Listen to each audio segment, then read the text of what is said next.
지난주 수요 기도회 때 나눴던 말씀 한번 복습하고 넘어가도록 하겠습니다. 설교 제목이 무엇이었나요? 불이 꺼지지 않게, 번제를 다시 살펴봤는데요. 불이 꺼지지 않게 하라 하는 말씀인데요. 한 세 가지를 저희들이 나눴습니다. 불이 꺼지지 않게 항상 타오르도록 해야 된다 하는 세 가지를 나눴는데 기억하신가요? 먼저 어떤 불을 꺼지지 않도록 하자 했습니까? 예배의 불이 꺼지지 않도록 하자. 특히 우리가 이제 비대면 예배로 드리기 때문에 이 예배 드리는 것이 좀 소홀하게 될 수가 있죠. 처음에는 이제 집중했다가 점점 시간이 갈수록 그 예배 시간을 잘 지키지 못하는 경우가 생길 수도 있고, 예배에 대해서 또 우리가 잘 적극적으로 나가지 못하는 경우가 있겠습니다. 주의를 하자, 더 분발하자 하는 말씀 나눴고요. 두 번째, 어떤 불이 꺼지지 않게 하자고 했나요? 기도의 불이 꺼지지 않도록 하자. 사무엘이 기도시는 죄를 범하지 않겠노라, 이렇게 말했듯이 우리도 이럴 때일수록 더 깨어 기도해야 되는데, 사실 이런 문제가 있을 때 잘 기도가 안 된다고 해요. 기도할 힘조차 없다, 또 기도에 집중할 수 없다, 이런 고백들을 많이 하시는데, 참 그럴지라도 그럼에도 불구하고 우리는 이런 상황에 더 적극적으로 주님을 찾고 기도의 불이 타오르도록 해야 되겠습니다. 세 번째로, 헌신과 충성의 불 꺼지지 않도록 하자. 자꾸 우리가 이제 교회에 나와야지 헌신도 하고 봉사도 하고 또 충성도 할 텐데, 그렇지 못한 상황이니까 이 불이 사그라들 수가 있겠죠. 그래서 우리가 더 찾아서 더 분발해서 이 불이 꺼지지 않도록 해야 되겠습니다. 그리고 복장에 대해서 나눴는데요. 이 제사장들이 성막에서 입었던 세마포 옷이 있고, 이제 번제단에 나무나 이제 재물이 타면 재가 남을 거 아니에요. 그 재를 이제 또 제사장이 가지고 이 성막을 벗어나서 진영 밖에 따 버렸어요. 재 버리는 곳, 정결한 곳에 버렸어요. 그때 성막에서 입었던 옷을 벗고, 그 세마포 제사장 옷을 벗고 갈아입고 이제 재를 버리러 갔다 하는 부분에서 우리가 이제 옷을 갈아입는다 하는 의미 좀 같이 나눴습니다.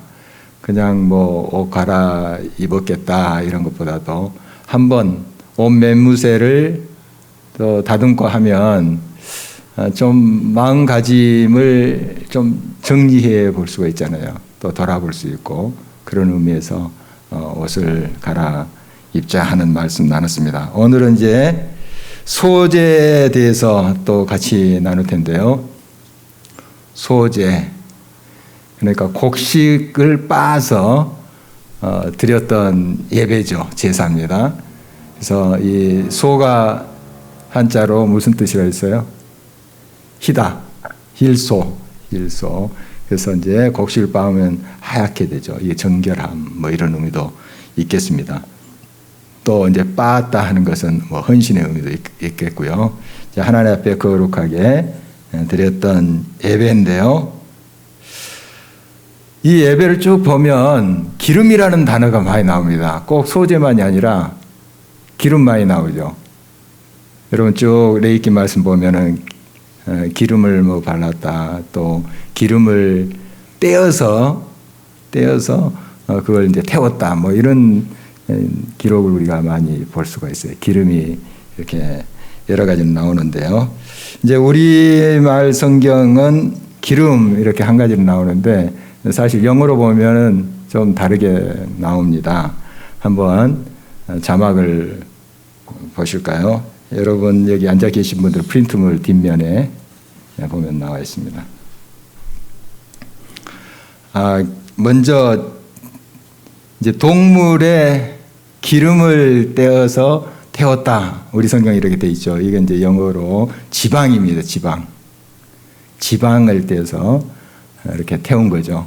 그리고 콩팥 그 얽혀 있는 그런 기름 덩어리들, 이건 이제 제단에 다 태웠어요. 그런 이제 모습을 보게 되는 거고, 오늘 이제 본문에 나오는 기름은 그야말로 오일입니다. 오일. 여러분이 잘 알고 있는 그 기름이고요.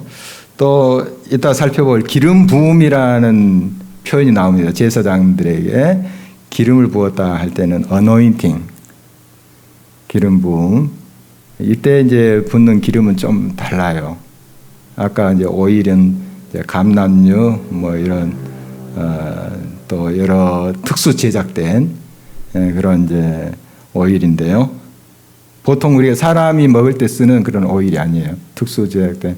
그러니까 출애굽기 30장에 그 제조 방법이 나오거든요. 그 사람이 먹으면 안 돼요. 나중에 또 자세히 제가 설명을 하겠습니다. 아주 특별한 오일이고 특별한 그 기름입니다. 그래서 성경은 관유라고 해요. 관유. 여러분 성경에 보면 관유 이렇게 나와 있을 거예요.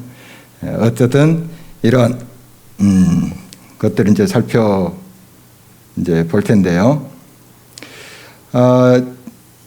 이 기름을 다 이렇게 떼어서 드리고요. 이 소재물에도 기름을 섞어요.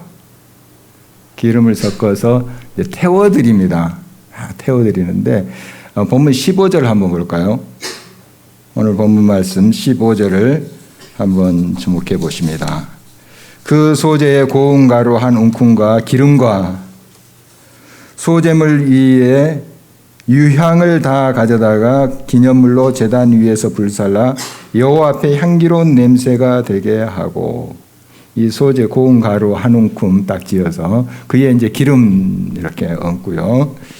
또 유향, 향기 나는 그런 기름이겠죠. 그것을 얹어서 제단에서 이제 불살릅니다. 여호와 앞에 이렇게 이제 향기가 돼서 올라가겠죠. 그렇게 이제 드리는 예배입니다. 소재. 기름 이야기를 이제 계속하기 전에 이 제사를 보면은 오늘 본문에도 계속 나오지만 여호와 앞에서 이런 말씀이 계속 등장합니다. 이 제물을 잡을 때도 여호와 앞에서 잡으라 하는 말씀, 또 여호와 앞에 있는 그 제단에서 이것을 드려라. 여호와 앞에. 우리가 사실 이 말씀 많이 접하지만은 굉장히 새겨드려야 됩니다. 우리 예배는 여호와께 드리는 예배예요. 참 중요합니다. 제가 계속 강조해서 드리는 또 도전하는 말씀인데요. 여호와께 드리는 예배이어야 된다. 그래서 제가 예배랑 예식이랑 좀 구분해서 설명드린 적이 있어요. 이번 이제 추석을 맞이해서 가정 예배 또 추모 예식 뭐 이런 순서지도 이제 준비해서 홈페이지에 올리고 했었는데요. 이 추모 예배라고 하는 그 용어는 적절치 않아요. 추모 예식, 세레모니, 영어로 세레모니. 영어는 분명히 구분되어 있고 세레모니하고 서비스, 워십 이거 이제 구분이 되어 있어요. 세레모니입니다. 세레모니. 이제 예배란 것은 하나님께 드리는 거예요. 하나님께. 그리고 이제 무엇을 기념하고 이렇게 이제 축하하고 하는 것은 세레모니예요. 결혼 예배 그렇지 않아요. 웨딩 세레모니, 영어에서는 분명히 그 구분이 됩니다. 세레모니. 그러니까 예식이에요. 또 장례 예배라고 하잖아요. 영어에서는. funeral ceremony라 합니다. 세레모니. 그래서 그게 그거죠. 사실은 어떻게 보면. 근데 예식도 예배 형식을 빌으니까 예배처럼 이제 찬송도 하고 설교도 있고 기도도 있고 그렇지만은 우리가 영어가 우리의 의식을 또 담고 있어요. 그러니까 영어부터 좀 많이 우리가 개선하면 좋겠다는 생각이 듭니다. 그러니까 추모 예배라는 표현보다도 추모 예식 이렇게 좀 표현했으면 좋겠어요. 그 다음에 이제 장례 예배보다 장례 예식, 입관 예식, 발인 예식, 좀 그렇게 여러분들이 영어부터 좀 정립을 해놓으면 이게 어떤 의미인지 좀 여러분들이 다시 한번 생각을 하게 될 것 같습니다. 우리 보통 교회에서 이제 추모 예식을 추도 예배라고 많이 해왔어요. 지금도 많은 교회들이 추도 예배라고 해요. 그렇죠. 그런데 사실 이제 추도라는 말은 생각하며 슬퍼하다는 뜻이에요. 예도하다. 도라는 게 슬퍼할 도거든요. 슬퍼하다. 그러니까 참 적절치는 않아요. 기독교적으로 우리가 보면 추도라는 말이. 추모라는 것은 그리워하며 이제 좀 기억하는 것이지 않습니까? 그리워한다. 그래서 한번 이제 고인에 대해서 생각하고 고인이 남긴 삶의 족적, 교훈을 한번 생각하고 우리가 그걸 기리는 거. 그래서 이제 추도 예배라는 용어보다도 추모 예식. 좀 이 용어를 정립하면 아까도 말씀드렸다시피 우리 생각도 좀 정리가 돼요. 그러니까 그 용어 사용에 좀 유의를 하면 좋겠다 하는 생각입니다. 그리고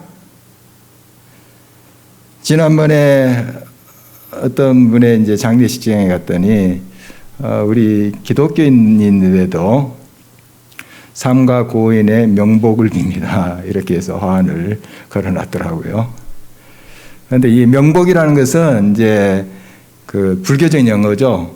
그 이제 저승에서 받는 복 이런 뜻입니다. 명복이라는 뜻이. 저승.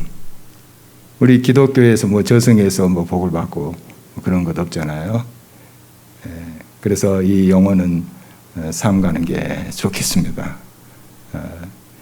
어떻든 추도 예식 그리고 예배라면 하나님께 드리는 거예요. 하나님 오롯이 하나님께 영광 돌리는 것이 예배다 하는 것입니다.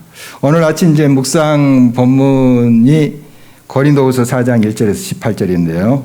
홈페이지에도 제가 묵상 나눔 좀 올렸습니다만은 우리가 합창할 때 자기가 이제 노래 잘한다고 막 튀어나게 하면 그 음악이 죽는 거잖아요.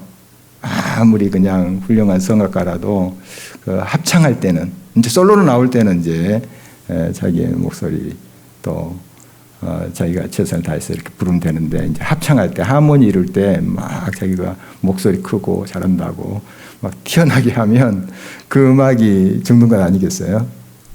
그 살아나지 못하는 거죠. 독창할 때도 마찬가지예요. 독창할 때도 너무 이제 과도한 몸짓, 제스처, 그다음에 현란한 기교 이렇게 하면 그 음악이 죽을 수가 있어요. 그 현란한 몸짓 때문에 그게 가려서 음악 자체가 죽는 경우가 있죠. 예배도 그렇습니다. 우리를 통해서 음악이신 참 음악이신 그리스도가 나타나야 되죠. 그분이 영광을 받아야 돼요. 그분의 영광이 드러나야 되는데 우리가 더 드러난다면 그런 참된 예배가 될 수 없죠. 그러니까 하나님 앞에 드리는 예배가 돼야 된다 하는 것입니다. 한때 이제 열린 예배라는 게 많이 붐을 일으켰어요. 열린 예배. 이게 뭐냐 하면 아시겠지만 보여주는 예배예요. 그러니까 이제 쇼처럼 하는 거예요. 콘티도 쫙 나오는데 초 단위로 쭉 해서 음향팀이 있고요. 조명팀이 있고 또 연극팀, 미술팀 다 있어요. 팀이 조직되어 있어요. 그리고 거기에 이제 PD처럼 총 감독이 있어요. 그래서 큐 탁 사인하고 이제 그 방송국에서 하는 식으로 해요. 이제 웬만한 규모의 교회들이 많이 했었죠. 지금도 하고 있는지 모르겠습니다. 어떤 교회들은 그렇게 이제 하는 건데 그 목적은 이제 비신자들이 그냥 우리가 드리는 이 공식 예배 와서 예배 드리면 좀 거부감이 있잖아요. 또 접근하기도 어렵고. 그래서 이제 그런 분들이 와서 드리는 예배가 아니라 말 그대로 보는 예배. 이런 취지예요. 그래서 이제 이렇게 팔짱 끼고, 뭐 하나 보자 하다가, 거기에 연극을 보면서 거기에 메시지가 있거든요. 또 나와서 뭐 이제 찬양을 한다든지, 또 메시지도 이렇게 대담 형식으로 이렇게 쫙 하면, 이제 설교가 얼마나 와닿겠어요. 그러면서 이제 예수님을 알게 되고 하는 그런 취지예요. 그런데 용어 자체가 이런 것은 열린 예배라고 할 수는 없어요. 예배라고는 할 수 없어요. 이게 뭐 전도 집회 한다든지 또 신앙 초대석 뭐 이렇게 표현한다든지 복음성회 이렇게 표현하면 괜찮아요.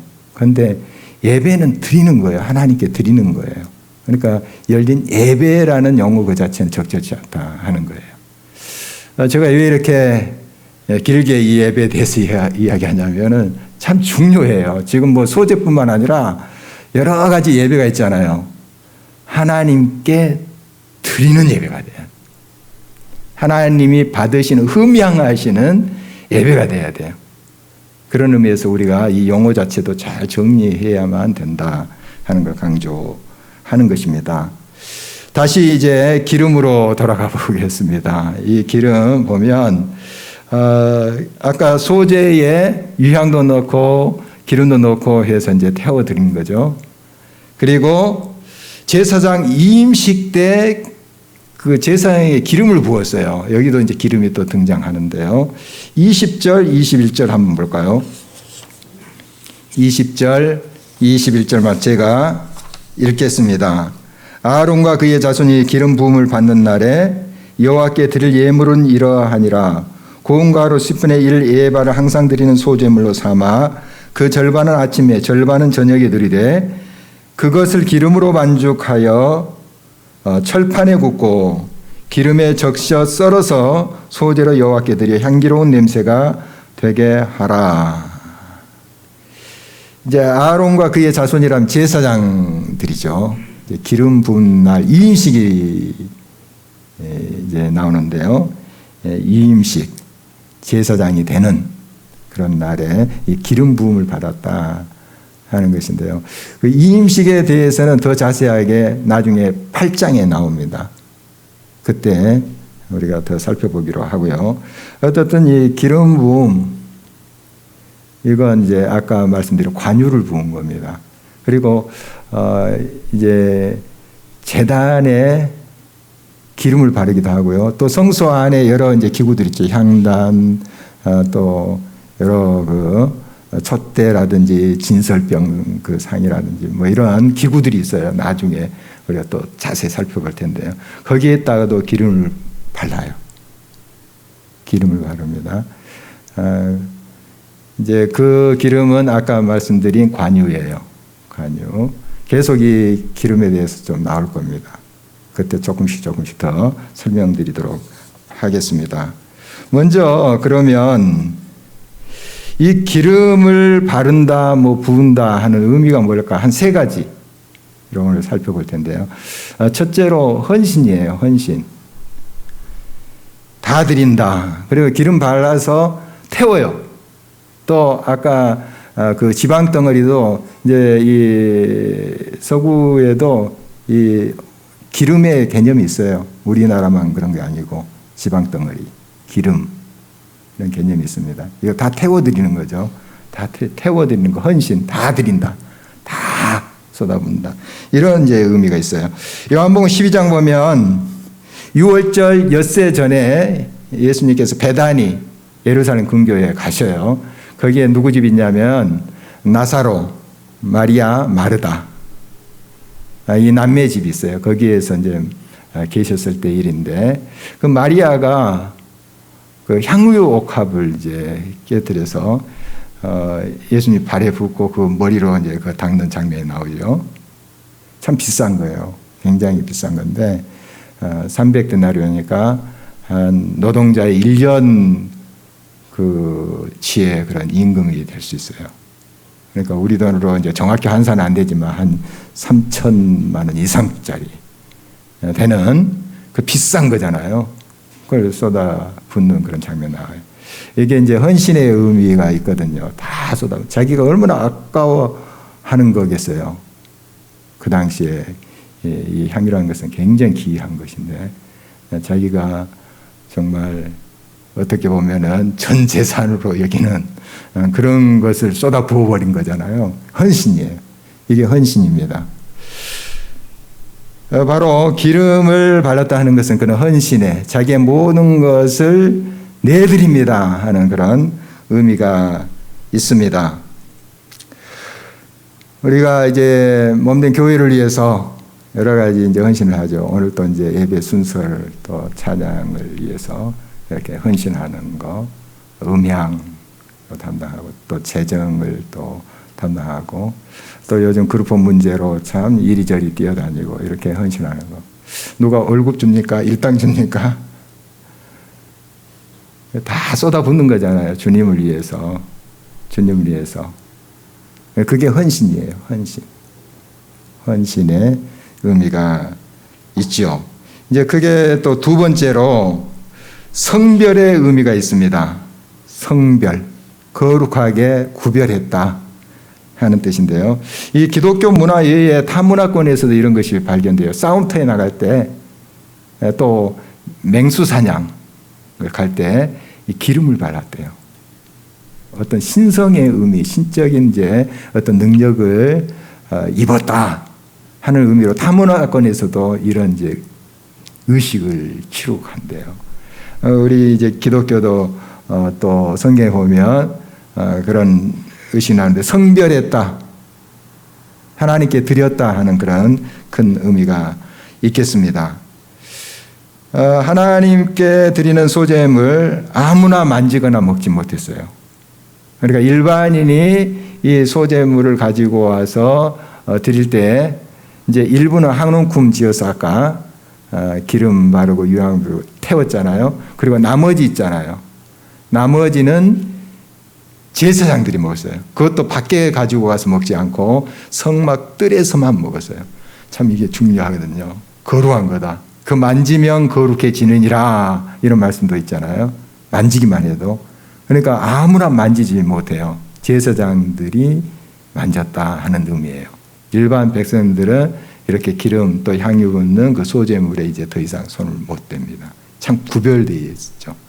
굉장히 그렇게 철저히 그걸 지켰습니다. 그리고 제사장들이 드리는 소재물, 아까 일반 백성들이 드리는 소재물은 한 움큼 지어서 이제 태웠고 나머지는 제사장들이 먹었지만 제사장들이 드리는 소재물은 다 태웠어요.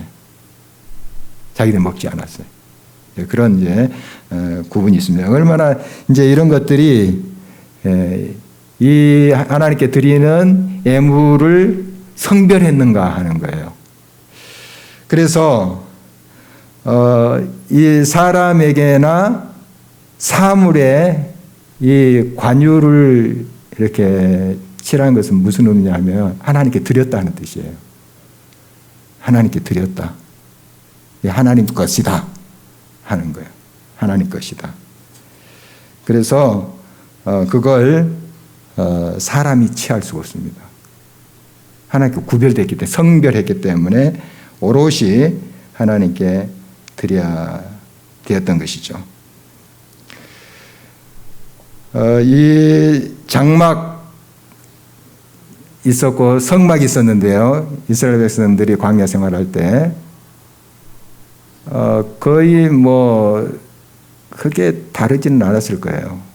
뭐 건물도 우리 교회 건물하고 일반 집 건물하고 뭐 이제 좀 생김새는 좀 다를 수 있고 디자인 다를 수 있지만 크게 그렇게 다르지 않아요. 근데 구별되잖아요. 성막 함부로 들어가지 못해. 지성소는 대제사장 1년에 한 차례만 들어가고 이런 거 우리 잘 알고 있잖아요. 구별되어 있습니다. 그게 이제 하나님 앞에 이제 기름을 바르고 끊임없이 그거 이제 관유를 바르면서 그 의식을 갖는 거예요. 함부로 들어가지 못하고 함부로 하지 못한다. 하나님께 성별했다 하는 것이죠. 그런 이제 성별의 의미가 바로 기름을 발랐다 하는 것에 있습니다. 우리도 이제 이건 내 거 하면은 이렇게 침 찍고 이렇게 해서 내 거다 뭐 하는 그런 이제 소위 세레모니를 하는 건데 기름을 발랐으면 하나님의 그 관유는 모략, 뭐 육계, 창포, 계피, 감람류 이렇게 섞여 이거 사람이 먹는 건 아니에요. 그렇게 어떻게 몰약 막 들어가고 그걸 사람이 그 발라서 뭐 빵에 발라서 먹기나 하겠습니까? 그러면 꼭 이것은 하나님께 구별된 사람, 사물에게만 사용한 거예요. 다른 데 절대 사용할 수 없습니다. 그러나 이런 기름 자체가 뭐 신성시되고 그것에 막 능력 있고 그런 건 아니에요. 그렇다면 성경에서 그렇게 자세히 제조하는 방법 알려주지도 않죠. 아주 신비스럽게 그냥 봉인해가지고 그렇게 놔뒀겠죠. 그러나 다 알잖아요. 제조 방법. 그런데 사람이 쓸 수 없어요. 이 기름 자체에 능력이 있는 것은 아니고 관유 자체에 그런 하나님께서 성별하기 위해서 특별하게 이렇게 또 구분해 놓으셨다 하는 거 알 수가 있습니다. 이제 마지막으로 하나님의 영의 임재를 상징해요. 성령의 임재. 이걸 이제 상징하는데 이 관유의 그 기름의 부음을 받는 자는 이제 세 부류의 사람이죠. 제사장, 또 왕, 그리고 선지자. 그래서 메시아 구세주, 메시아가 원래 뜻이 기름 부음 받은 자 이런 뜻입니다. 메시아, 기름 부음, 성별된 거죠. 이제 성별된 겁니다.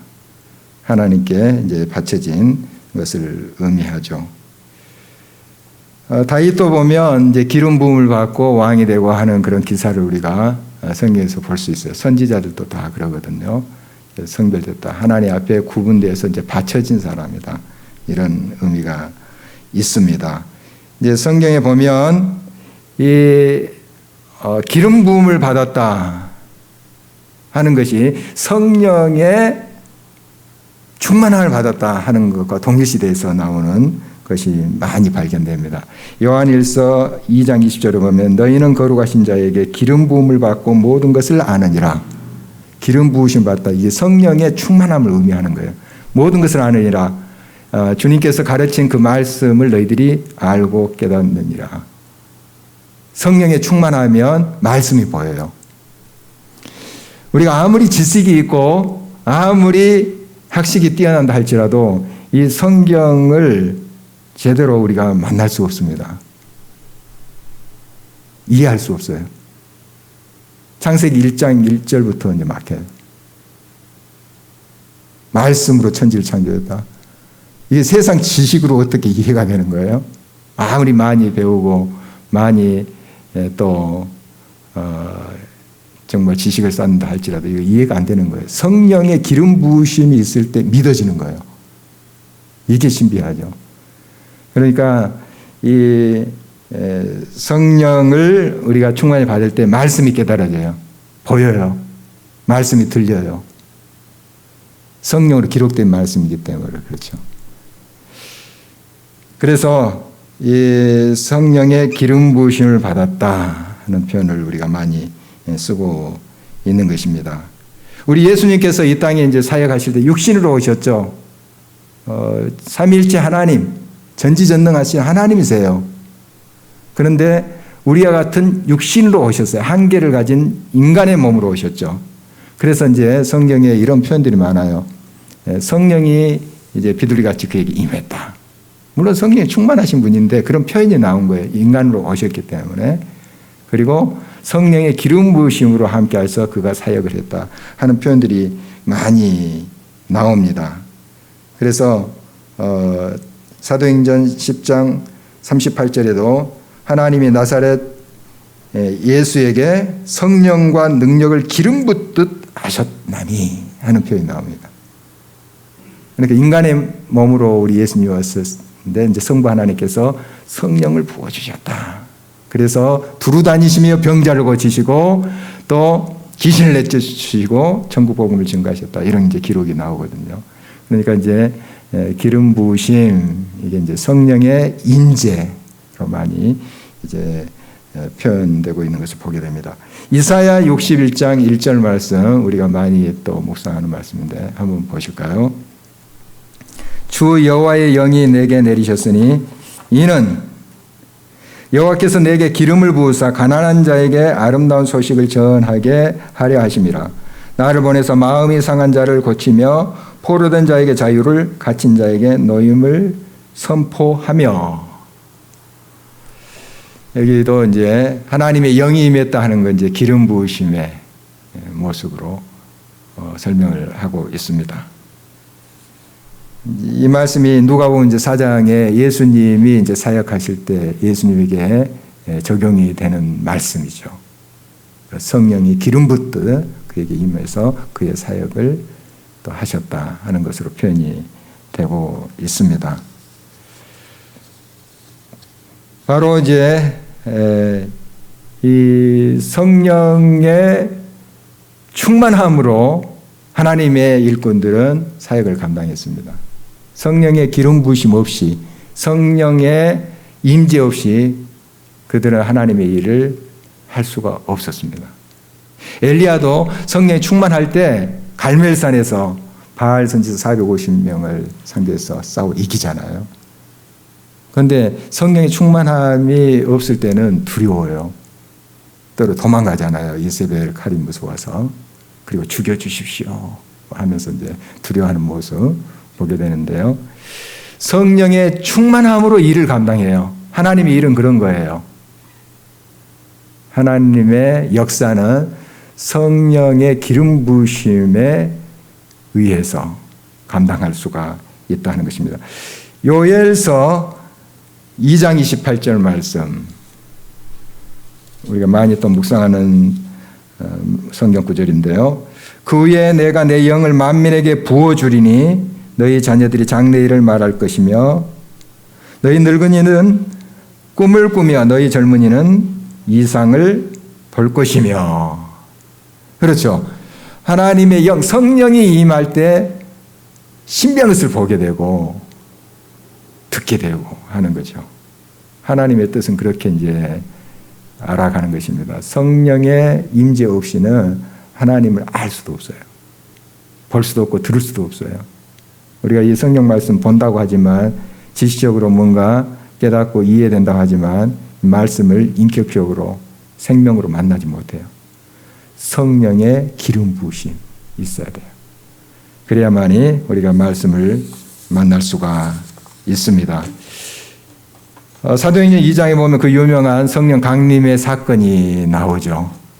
그 전까지 제자들은 예수님과 3년 동안 지내면서 많은 걸 배웠을 거예요.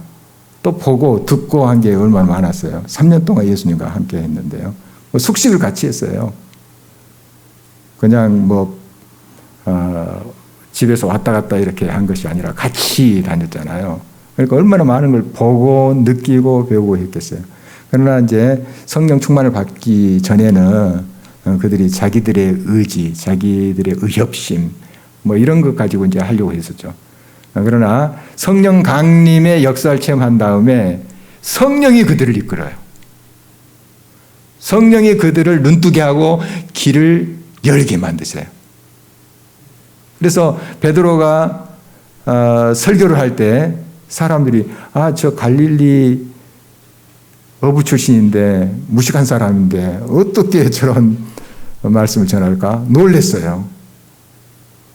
다 알잖아요. 알만한 사람들은 저 사람이 학교도 제대로 못 나오고 계속 좀 무식한 말을 하고 또 성질은 급해가지고 막 화내고 다니고 다 하는 사람인데 그냥 말씀을 증거하고 하는 거 보니까 지혜의 말씀이거든요. 막 가슴을 찌르거든요. 사람들이 마음에 찔려서 어찌할까 하고 통회했다잖아요. 하루에 3,000명씩 돌아왔다는 기사도 있고요. 어떻게 가능한 거예요? 성령이 임하니까요. 성령의 기름 부으심이 그에게 임하니까 지혜의 말이 나오는 거죠. 성령의 기름 부으심 없으면 하나님의 역사를 바로 감당할 수가 없어요. 성령의 기름 부으심 우리 중요합니다. 예배도 마찬가지입니다.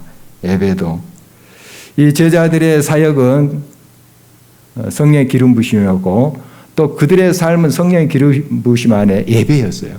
삶이 예배였어요. 성령의 기름 부으심 없는 예배 아니에요. 아무리 대단한 프로그램을 가지고 대단한 예배 순서를 채운다 할지라도 성령의 기름 부으심 없으면 성령의 기름 부으심 없는 그런 예배 순서라면 그것은 예배가 아니에요. 사람들의 귀에는 좋게 들릴 수 있어요. 멋지게 보일 수 있어요. 그러나 하나님이 그 예배 안 받아주세요. 성령의 기름 부으심이 있어야지 그 예배는 향기가 되고 하나님께서 받으시는 산 예배가 되는 것이죠. 오늘 기름 부으심에 대해서 좀 나눠봤습니다. 한 3가지로 살펴봤는데요. 다시 정리해보면 좀 헌신의 의미, 성별, 구분됐다. 하나님 것이다. 하는 의미, 또 성령의 임재, 하나님의 영의 임재의 의미가 있는 것으로 우리 한번 묵상을 해봤습니다. 우리의 삶이 예배이기를 바랍니다. 또 우리의 모든 사역이 성령의 임재 안에서 하나님께 드리는 예배가 되기를 바랍니다. 그런 큰 은혜가 저와 여러분 삶 속에 넘치기를 간절히 바랍니다. 기도하시겠습니다.